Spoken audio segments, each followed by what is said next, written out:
Na imeshika I think ni ya Meru.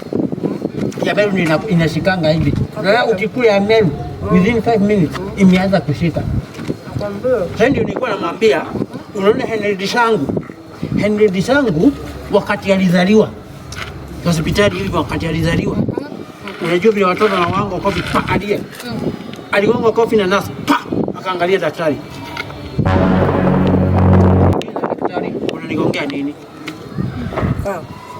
Henry Disangu kwa ya mukam ana mustpang ana mugonga hapo, alikuwa amemshika. Disangu alikasirika. Hapo akauliza daktari, aje unanigonga kuliko univalisha nguo na nasikia baridi? Na ni wakati tu amezaliwa huyu Disangu. Alishtua madaktari. Unaona Disangu alikuwa akue daktari. Kuanzia hapo na hapo akakuwa comedian sasa. Hiyo ndio ilifanya Disangu awe comedian.